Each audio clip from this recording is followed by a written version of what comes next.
for him to come in straight away and set those rules is because there were no rules before.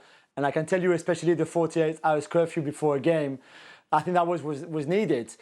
These rules, though, for most of the big clubs are set everywhere. Lots of managers want the players to arrive at a certain time before training. A lot of them want them to stay for lunch. A lot of them even want them to be there for breakfast and have breakfast and lunch, both of them at the training ground all together, to get a group together. And you can understand why Xavi, arriving at the club, wants them to spend as much time possible together. Some take it to an extreme like Marcelo Bielsa, where you pretty much have to do a 9-to-5 day at the training ground. But most of those rules are there in most of big clubs in Europe. Really, the fines. I'm sorry, Frankie, but skiing, nowadays, you can't do skiing. If you want to be a footballer, you can't go skiing. You can't run a motorbike or things like this. That is dangerous. You're not allowed to do so. Maybe in your time it was different. Yeah, maybe in your time, but trust me, right now, any club, you don't go skiing. Jules. So all those rules, there's nothing new there. Most of those rules are in place in big clubs as well. It wasn't. Frankie wasn't supposed to be skiing back in the late 90s, Jules. You're not supposed to ride a motorbike then either. It's in your contract.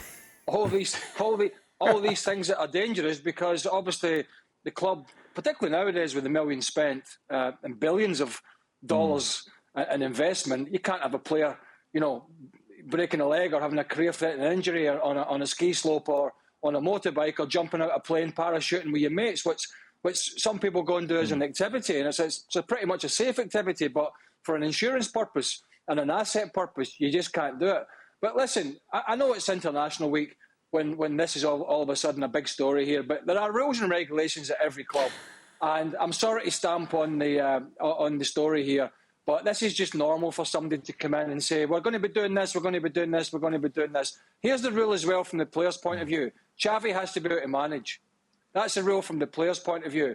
Because just because you were a great player doesn't mean you're going to be a great manager. Frank and I played under one of the greatest players of the last 30 or 40 years in Ruud Gullit. Now, Frank might have a different opinion to me, but Ruud wasn't a very good man manager, and he struggled. And Xavi still has to prove that.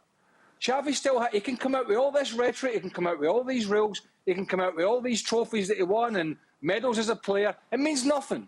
It means absolutely nothing. He's now going to be able to manage, he's going to have to be able to manage a dressing room of egos. That's going to be the test. Not setting down a bunch of rules, but how he's going to manage, train, select, and get the tactics right. That's the most important thing. I'm sure if a player comes in 89 minutes before training rather than 90, they're not going to get fined. So this is a story now, but it won't be a story in a few weeks because the story will be results. It's a good point, Frank, that Craig's making there. And we're seeing Conte laying down the law at Spurs and banning all sorts of food, including ketchup and mayonnaise. Oh, don't you agree that it's these Kay. smaller details that make a bigger Kay. difference? Kay, listen, before we go to the lads, spare me I've seen it all before. You can't have salt, you can't have this, you can't have sparkling water. Conte, I get it. Do you think the players don't know that they have to eat properly and be fit? What good is it banning mayonnaise and ketchup at the training ground? Do you think Joe Bloggs or whoever it is at Tottenham is going to go home and say to the wife or the partner or whoever it is, get that mayonnaise and ketchup, get it out of the cupboard, give it to me, I'm going to throw it in the garbage. Because Antonio Conte says, I can't have mayonnaise at home because I'm not allowed to have it at the training ground. Do me a favour. Honestly. Seriously. Oh, Frank, isn't it these small details that make a big difference? Of course, the details on the field. Of course, you have to have a certain diet. But as Craig said, we all know what is good or what is bad for your body.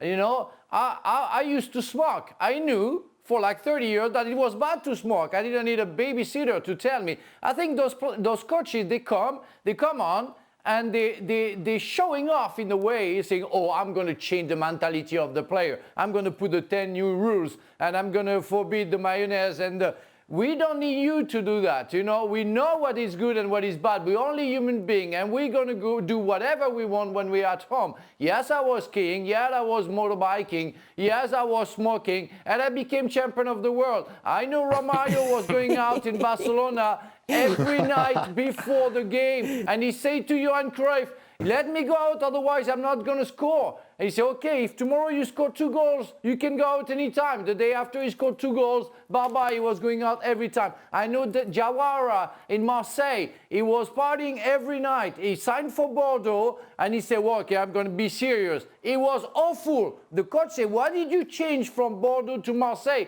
He said, well, I'm serious. He said, don't be.